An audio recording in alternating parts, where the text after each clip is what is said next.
The photograph slid beneath the saucer so smoothly that anyone watching might have mistaken it for shadow. Ilawan Lorne's fingers didn't tremble as she placed the coffee before Lucan Vallejo, though her pulse hammered against her ribs hard enough to bruise from the inside. The handwritten words on that hidden image would either save her life or end it within the next 10 minutes.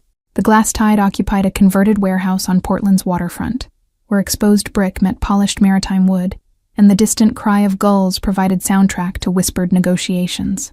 Amber pendant lights cast pools of warmth across tables, spaced far enough apart that conversations remained private, close enough that power could recognize itself across the room. The establishment attracted a particular clientele, those who preferred their business conducted in elegance rather than back alleys. Ilawan had worked behind the bar for 8 months, learning to read the room's temperature by the weight of silence between spoken words. She knew which patrons ordered bourbon to celebrate, and which used it to postpone decisions they'd already made. Her ability to remain unnoticed had kept her alive this long, moving through the space like carefully controlled smoke. Lucan Vallejo arrived every Thursday at 9, claiming the corner table that offered views of both entrances and the kitchen door. His presence didn't announce itself through volume or display, but through the way conversations adjusted their pitch when he entered, how other patrons recalibrated their posture without conscious thought. He never ordered. His usual appeared, because the staff had learned that anticipation ensured survival. Tonight felt different from the moment Ilawan tied her apron strings. The 2 men near the window had arrived separately, but their eyes moved in synchronized patterns, tracking her movements with predatory focus. She'd first noticed them 3 days ago in the parking garage where she left her car. The photograph tucked against her skin had been taken by a friend who worked at the medical clinic, insurance against the moment when running alone would no longer be possible. 6 months of hiding her pregnancy beneath loose black shirts and strategic posture had bought her time, but time had expired the moment those men started following. Lucan lifted his cup with movements that suggested he had all the time in the world, though his eyes caught hers for exactly 2 seconds. In that brief connection, she saw calculation rather than surprise, recognition of a message delivered rather than confusion at its method. The steam rising from his coffee created patterns in the amber light, while the piano player transitioned into something minor and melancholic. Other patrons continued their conversations, unaware that the evening's careful balance had shifted into something far more dangerous. Behind the bar, Ilawan's hands moved through familiar motions, wiping glasses, arranging bottles, the small rituals that kept her grounded when fear threatened to crack her composure. The men by the window ordered cognac they didn't drink, their attention never wavering from her silhouette. She'd memorized every exit in the building during her first week of employment, counting steps and timing the door locks with the thoroughness of someone who understood that survival required preparation. The service entrance led to an alley that connected to 3 different streets, offering options if running became necessary. Lucan set down his cup and extracted the photograph, with movements disguised as adjusting his cufflinks. The image showed her in profile, the curve of her abdomen unmistakable despite the careful camera angle. On the reverse, her handwriting spelled out desperation in blue ink. "I'm pregnant. 6 months. They followed me. Run." His expression revealed nothing as he tucked the photograph into his jacket pocket, but one of his men materialized from the shadows near the hallway. Words weren't exchanged, only a slight gesture that sent the man toward the side exit with purposeful stride. The Glass Tide's atmosphere remained unchanged. Soft music, quieter conversations, the gentle clink of ice against crystal. But beneath that surface calm, Ilawan felt the current shifting, pulling her toward a moment where choices would be made by forces beyond her control. Lucan's mind processed threat assessment with the efficiency of long practice, cataloging every face in the room against his mental database of known operators and potential problems.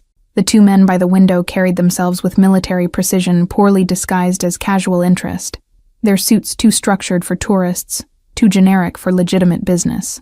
The photograph burned in his pocket not from heat, but from implication.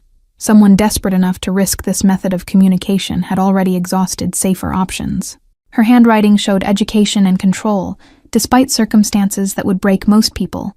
Each letter formed with care even in crisis.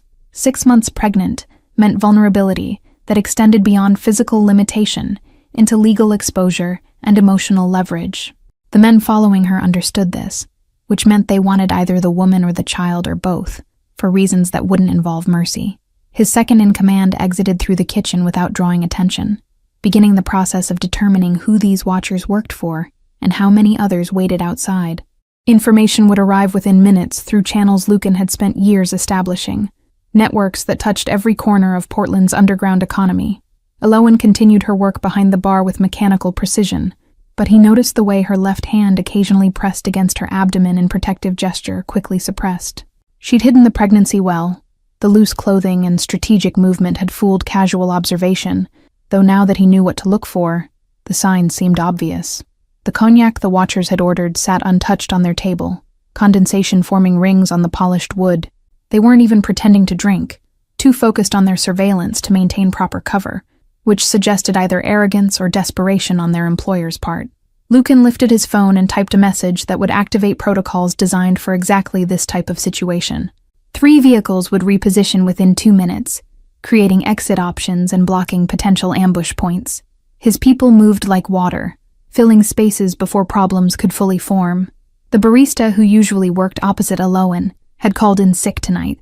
Convenient timing that might be coincidence, or might indicate that tonight's trap had been carefully orchestrated. He filed that detail away for later investigation, prioritizing immediate threats over questions that required leisure to answer properly. Through the window behind the watchers, Lucan spotted a dark sedan with engine running, positioned where it could monitor both main exits. The driver remained invisible behind tinted glass, but exhaust vapor in the cold night air betrayed the vehicle's readiness for sudden movement. His phone vibrated with incoming intelligence. The watchers were contracted security, military background, currently employed by Drexler Shipping, a front company for smuggling operations that had been expanding aggressively into territories that overlapped with Lucan's interests. The connection snapped into focus like bones setting after a break. Drexler's operation specialized in moving high-value items that couldn't cross borders through legitimate channels, but recent rumors suggested they'd diversified into human trafficking. A pregnant woman with no family ties would represent inventory rather than a person, especially if the child could be sold separately after birth. Elowen met his gaze again, and this time he saw the question beneath her careful composure, whether she'd made a catastrophic mistake trusting him, or found the only person in Portland capable of standing between her and the predators circling closer. Her eyes held steady despite the fear he could read in the tension of her shoulders. Lucan had built his position through calculated risk, and the ability to recognize when conventional thinking would lead to conventional failure. Helping her broke several unwritten rules about involvement in others' problems, but those rules had been written by men who'd never understood that power meant nothing without the will to use it for purposes beyond simple accumulation. The piano player finished his set and began packing his instrument, the absence of music making the room's conversation suddenly more audible. Someone laughed near the bar, the sound jarring against the tension that Lucan could feel building like pressure before a storm. He stood in a single fluid motion that drew every eye in the room before conversations resumed their careful dance. The watchers tensed, hands moving toward jacket pockets in synchronized movement that confirmed their training and their intent.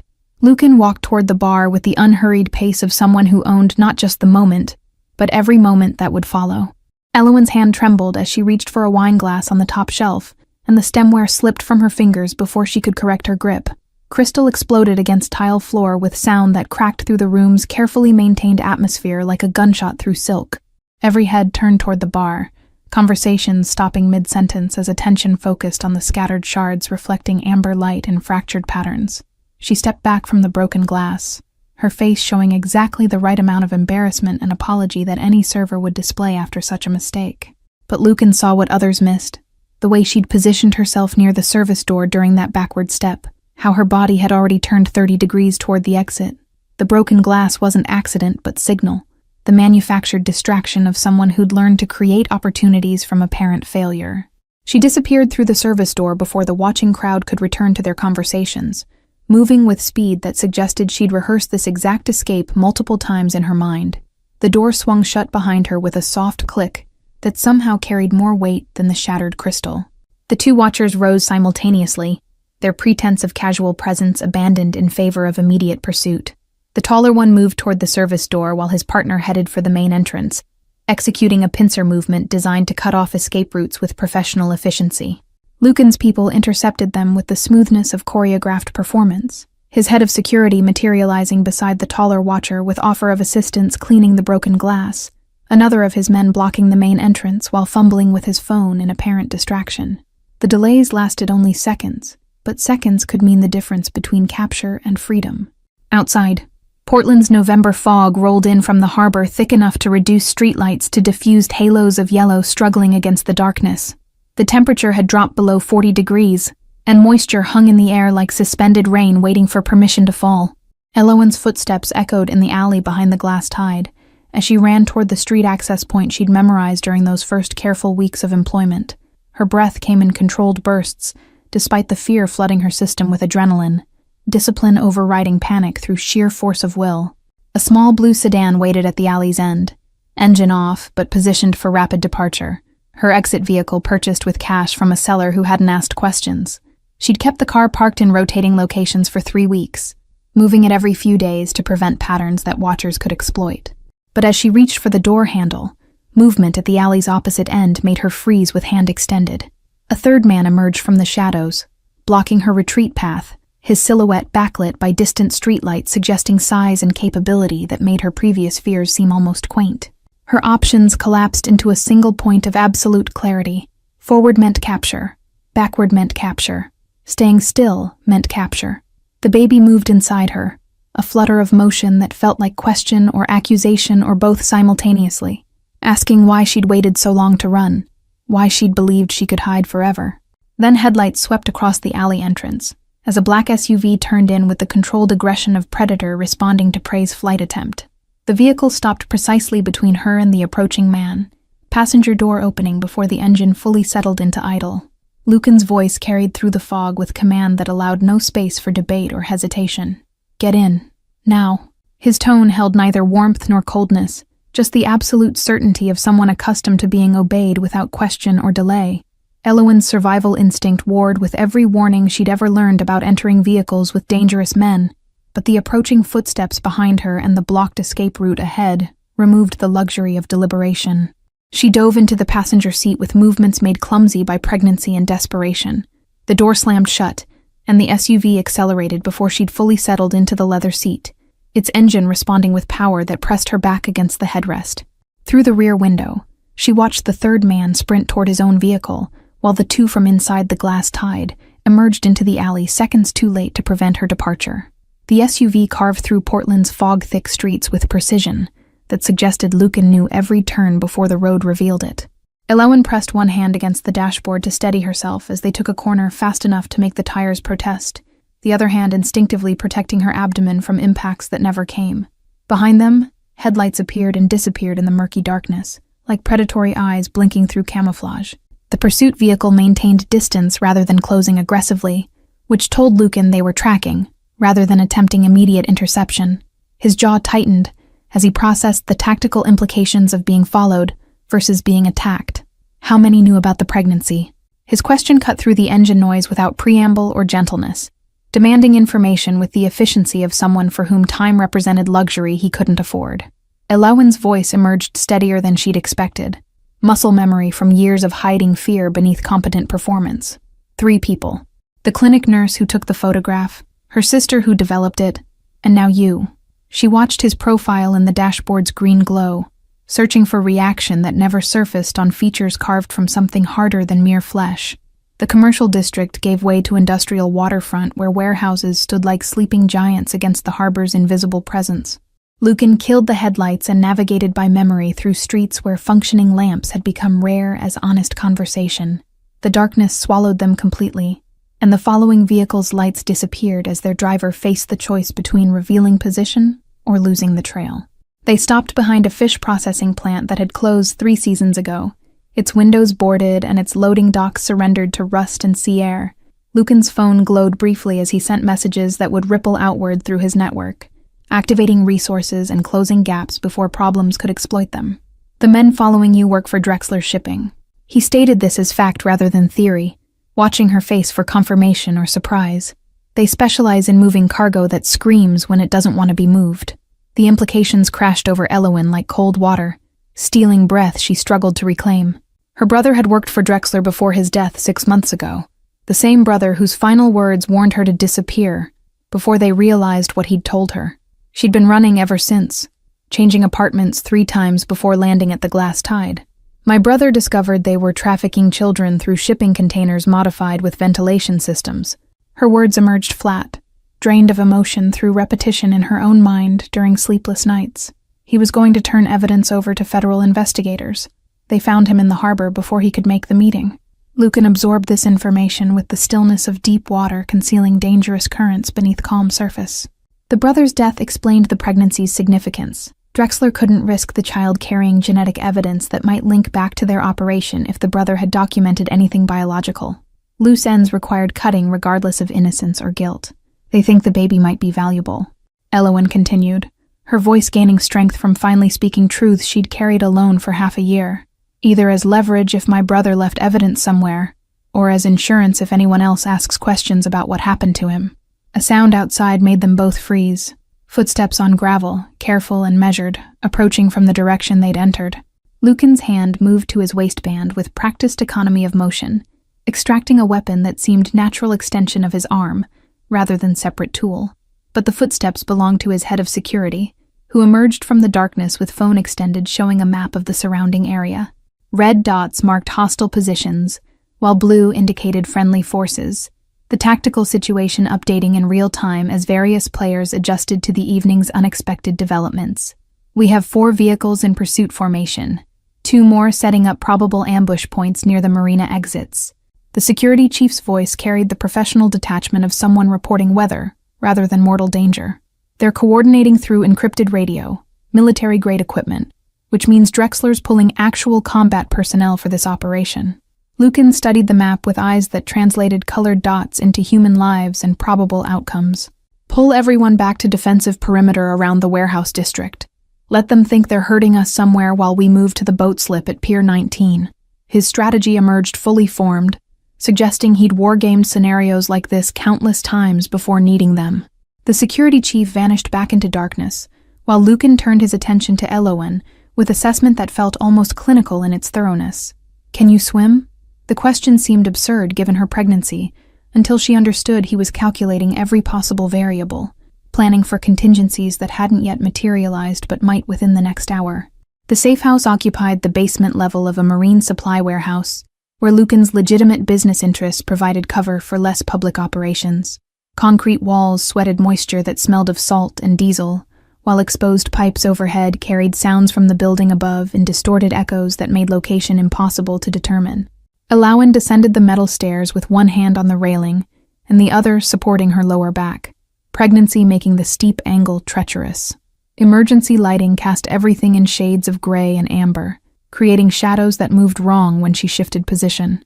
A folding cot had been set up in the corner nearest the bathroom, blankets stacked with military precision beside bottles of water and basic medical supplies. The space felt less like sanctuary and more like holding cell, though she understood beggars didn't negotiate amenities when survival remained uncertain. Lucan positioned himself where he could watch both the stairway entrance and the emergency exit that led to the harborside loading dock. His phone continued its steady stream of messages as his organization adapted to the crisis, resources shifting like chess pieces, responding to an opponent's unexpected gambit. The nurse who took the photograph. He didn't look at Elowen when he spoke. Attention divided between phone and stairwell. Where is she now? The question landed like physical blow because Elowen had been avoiding that particular mathematics since fleeing the Glass Tide. Her apartment in the Old Port District. She was supposed to leave town tonight, take her sister and drive to Montreal where they have family. The words emerged hollow because she knew what Lucan's next question would be before he asked it. You gave her enough warning? His tone carried no judgment, just the cold assessment of someone calculating casualties and acceptable losses. Elowen's silence answered more thoroughly than words could manage. She'd planned to call after her shift ended, giving herself plausible deniability if Drexler's people were monitoring her phone. The broken glass and sudden escape had accelerated everything, collapsing timelines she'd carefully constructed into chaos that swallowed contingency plans. Lucan made 3 rapid phone calls, his voice shifting into command mode that brooked no questions or delays. He dispatched people to the nurse's address with instructions that sounded like extraction procedures, the kind of operation that assumed hostility and planned accordingly. The baby kicked hard enough to make Elowen gasp, a reminder that her body continued its biological imperative regardless of circumstances that made new life seem like cosmic joke. She'd stopped imagining the future weeks ago, focusing only on surviving the present moment, and then the next one after that. "Why are you helping me?" The question escaped before she could suppress it. Vulnerability she'd worked hard to eliminate showing through cracks in her carefully maintained composure. Lucan finally looked directly at her, and his eyes held calculation, but also something else. Recognition, perhaps, or memory of being the one who needed help before becoming the one who provided it. "Because Drexler operates in my city without permission, which makes them a problem regardless of you." His answer disappointed her with its practicality, until he continued. "And because no one should have to run while pregnant from men who see children as merchandise." The honesty in that second statement felt more dangerous than any threat she'd faced tonight, because it suggested he possessed principles beneath the ruthless exterior. Principles created weaknesses that could be exploited, and she'd learned to trust survival instinct over apparent kindness. His phone buzzed with incoming message that made his expression harden into something that belonged on battlefield, rather than basement. "The nurse and her sister are secure. Found them packing with 3 of Drexler's people watching the building from a vehicle across the street." He typed rapid responses while speaking. "My people extracted them through the building service entrance before the watchers realized what happened." Relief flooded through Elowen with enough force to make her dizzy. The knowledge that her mistake hadn't cost innocent lives lifting weight she'd been carrying since the moment crystal shattered on the glass tide's floor. She sat heavily on the cot, exhaustion crashing over her, now that adrenaline had nowhere productive to flow. "They'll know you're involved now." She stated the obvious because silence felt worse than speaking unnecessary truths. "Drexler will see the extraction as declaration." Lucan's smile contained no humor, just the cold satisfaction of predator who'd been waiting for excuse to hunt something that deserved hunting. "Good. Let them come looking. I prefer enemies who announce themselves over the ones who pretend to be something else." 3 days passed in the warehouse basement where time became theoretical concept, measured by shift changes of security personnel, rather than natural light.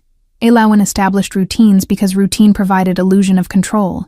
Waking at 7, walking the perimeter for exercise despite limited space, reading books that Lucan's people delivered without her requesting them. He arrived each evening at 9 precisely, descending the metal stairs with footsteps that announced his presence before he became visible.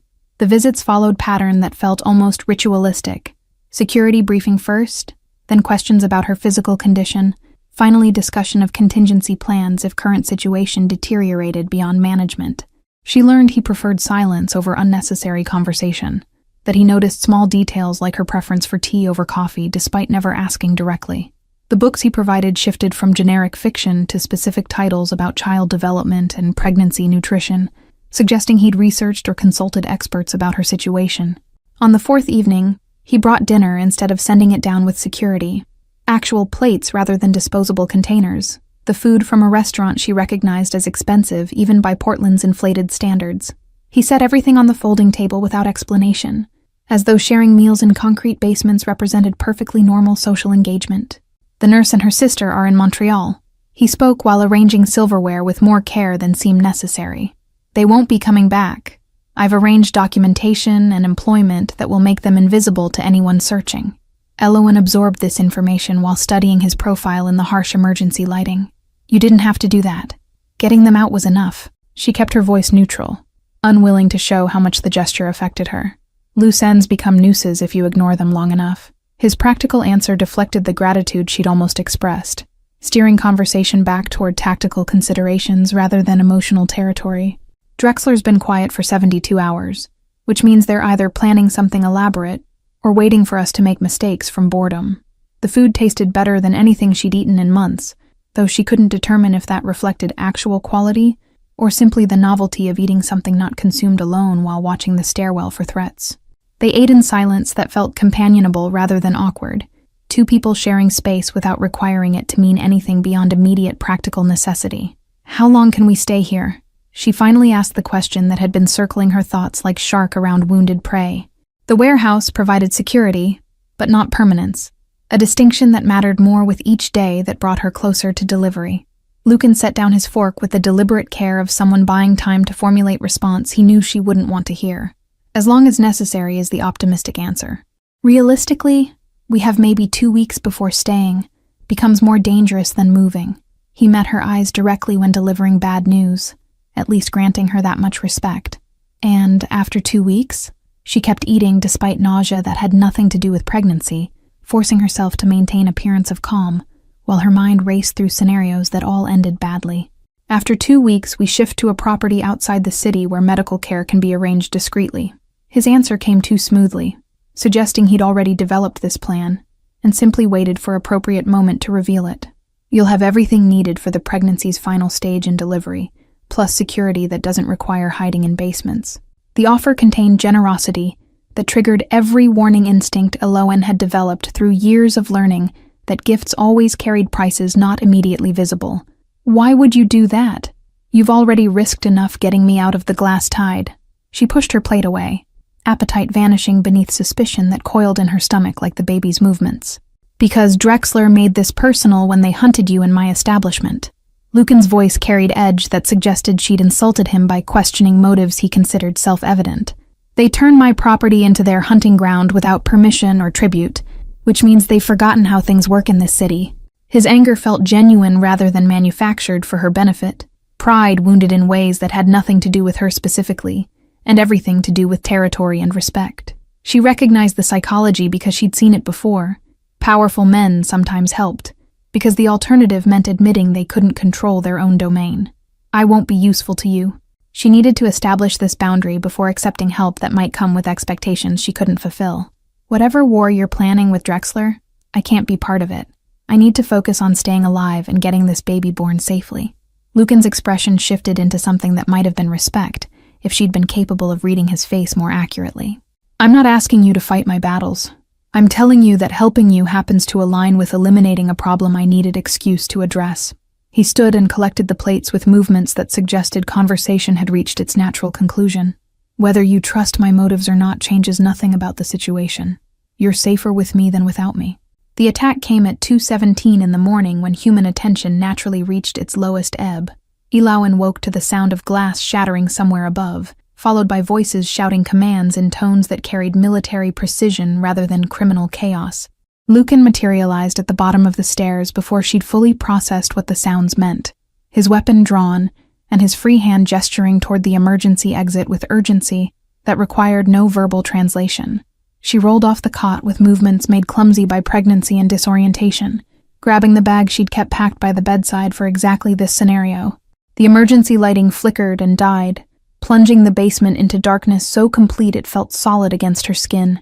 She heard Lucan moving toward her position with confidence that suggested he'd memorized the space's layout, his hand finding her elbow with surprising gentleness given the circumstances. Stay behind me and keep one hand on my belt. His whispered instruction came from inches away, breath warm against her ear. We're going through the harbor exit to a boat that's waiting at the private slip.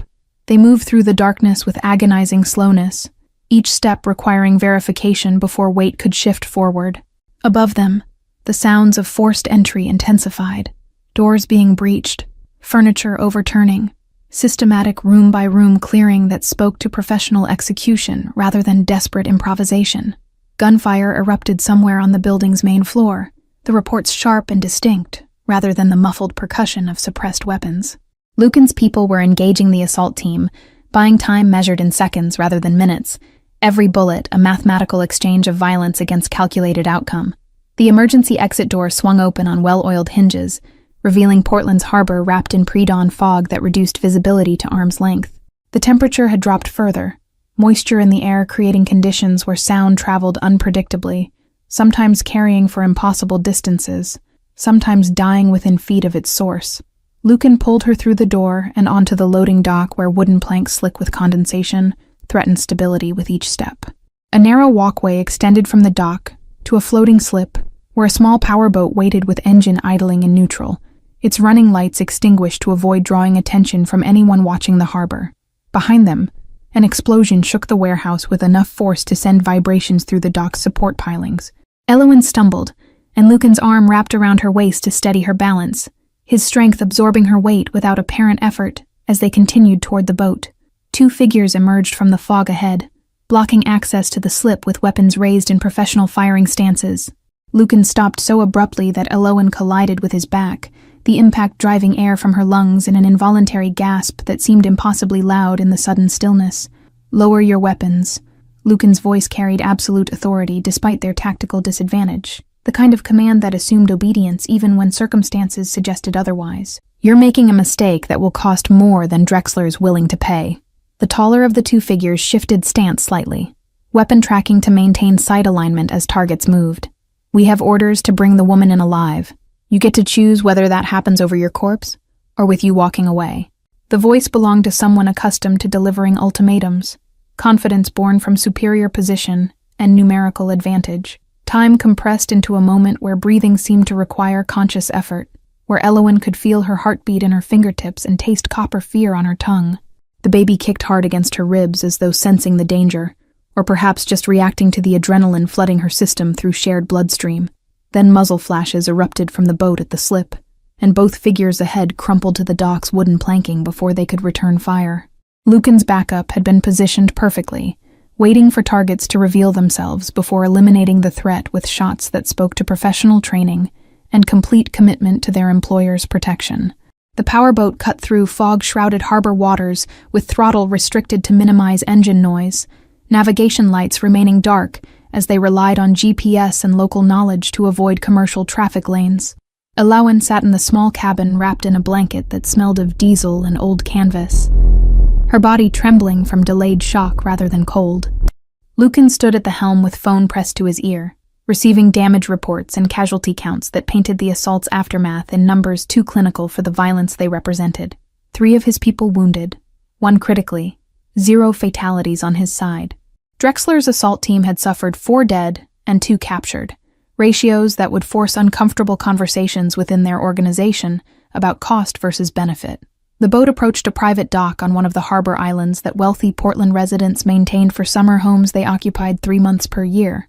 November meant the properties stood empty, protected only by basic security systems that Lucan's people had already disabled through methods that wouldn't trigger alerts at monitoring stations. They disembarked onto a floating dock that rose and fell with harbor swells, the movement requiring careful attention that pregnancy made more treacherous. Elowen accepted Lucan's offered hand without hesitation this time, pride becoming luxury she couldn't afford when stumbling meant potential harm to the baby. The house beyond the dock belonged to an architect who designed it to maximize harbor views through floor-to-ceiling windows that now revealed only fog and darkness. Lucan led her through rooms furnished with the expensive minimalism of people who confused empty space with sophistication, stopping in a bedroom that faced away from the harbor toward the island's wooded interior. "We'll stay here until dawn, then move again." He checked his phone while speaking, messages arriving in steady stream as his organization adapted to the night's developments. "Drexler crossed a line attacking my property directly. The response needs to be proportional and educational." Elowen sank onto the bed's edge, exhaustion crashing over her with enough force to make simple sitting seem like accomplishment worth celebrating. "Educational," she repeated, tasting the word's implications. "You're going to kill them." Statement rather than question, because she'd learned to recognize intent beneath diplomatic phrasing. "I'm going to remove a problem that threatens my operations and endangered someone under my protection." Lucan's correction shifted responsibility from personal revenge to professional necessity, the kind of rationalization that probably helped him sleep at night. What happens to Drexler depends on how they respond to conversations that will begin tomorrow. The pragmatism in his approach should have disturbed her more than it did, but 6 months of running had recalibrated her moral compass in ways she'd once have found unthinkable. She'd learned that survival sometimes required accepting help from people who solved problems through methods that wouldn't survive ethical scrutiny. "I can't keep running like this." Her voice emerged smaller than intended, vulnerability she'd fought to suppress finally finding words. "The baby's due in less than 3 months. I need stability, medical care, somewhere I can actually prepare, instead of just reacting to whatever comes next." Lucan moved to the window and stood with hands clasped behind his back, silhouette framed against fog-diffused lights from distant shore. "There's a property 2 hours north, closer to the Canadian border. Medical facility on site, discreet staff who understand the importance of discretion, security that makes tonight's assault look like children playing soldier." He turned to face her, expression unreadable in the darkness. "You'd be safe there through delivery and beyond." The offer contained everything she needed, but accepting it meant binding herself to someone whose protection came with debts not yet defined. "What do you want in return?" She needed the price stated explicitly, rather than discovering it later when refusing became impossible. I want Drexler to understand that Portland operates under rules they forgot or never learned. His answer avoided her actual question, while revealing something perhaps more honest, that helping her served purposes beyond her individual situation. Your safety accomplishes that by denying them what they sought to take.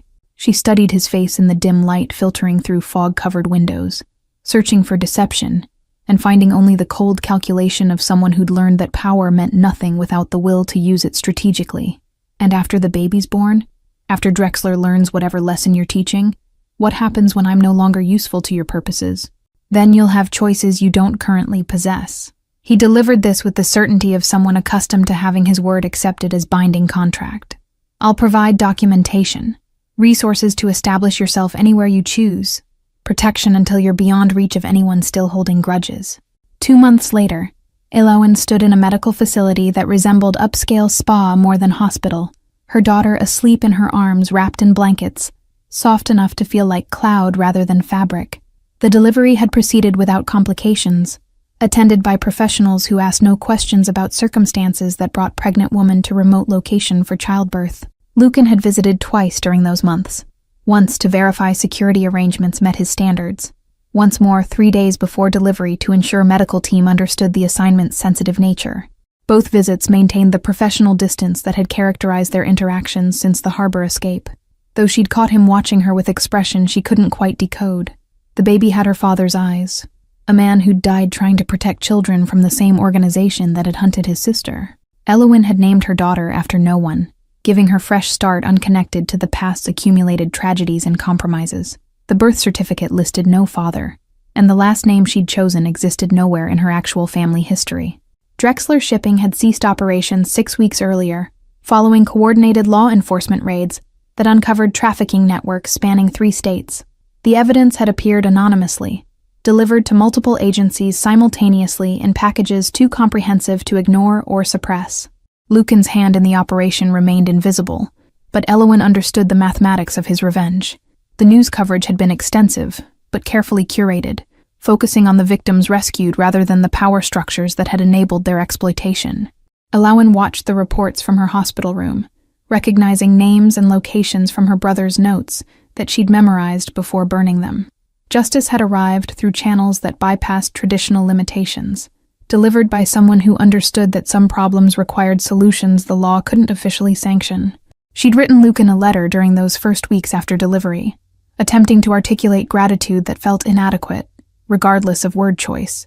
The letter remained in her bag, unfinished and unsent, because she'd realized that their arrangement existed beyond language's ability to define it.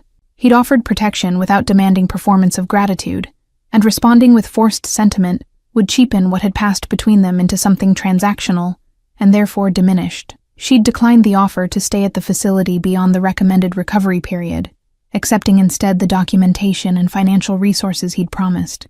A new identity, employment history that would survive background checks, and bank account containing enough money to establish herself anywhere she chose to begin again. The drive south took her through small coastal towns that offered anonymity through sheer ordinariness, places where no one cared about past lives because everyone maintained their own careful secrets.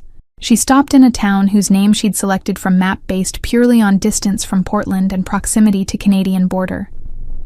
3 months after settling into rented cottage overlooking gray Atlantic waters, she received package delivered by courier who accepted signature and departed without conversation.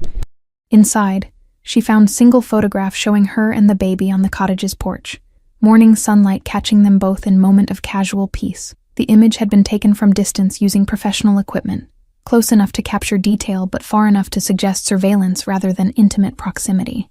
On the photograph's reverse, handwriting she recognized from security briefings written in blue ink, confirmed safe, will check quarterly, LV. The message's brevity contained more reassurance than lengthy explanation could have provided. He'd kept his word about protection extending beyond immediate usefulness, the quarterly checks representing insurance policy against threats that might emerge from darkness she'd escaped. She placed the photograph in drawer beside the ultrasound images from her pregnancy, documentation of journey from desperate barista to protected mother. The cottage's isolation suited her perfectly, close enough to town for necessities, far enough that neighbors respected privacy through simple absence of proximity. On evening in November, exactly 1 year after the photograph had slid beneath Lucan's coffee saucer at the Glass Tide, Elowen made decision that felt simultaneously reckless and necessary. She printed a photograph of herself holding her daughter on the cottage's porch, both healthy and genuinely smiling, light catching them in moment that suggested peace rather than mere survival. On the photograph's reverse, she wrote in careful blue ink, "Thank you." 2 words that carried weight of gratitude she'd never properly expressed. Acknowledgement of protection that had allowed her daughter to exist beyond someone's nightmare calculation of value and threat. She mailed it to address listed on the quarterly check documentation, trusting it would reach intended recipient through whatever channels he'd established. Weeks later, response arrived as single text message from unknown number. "You're welcome. Stay safe." The number disconnected immediately after sending disposable communication that maintained his pattern of professional distance. She deleted the message and returned to routines she'd built around her daughter's needs, allowing herself to believe that safety might actually mean what the word suggested, rather than simply describing temporary absence of immediate danger. Thank you all for following this story. If you've enjoyed it, write in the comments which part of the world you're watching from, and don't forget to like, subscribe, and share this video. Your support means everything and helps me continue bringing these stories to life. Until next time, stay safe and remember, sometimes the most dangerous escapes lead to the most unexpected sanctuaries.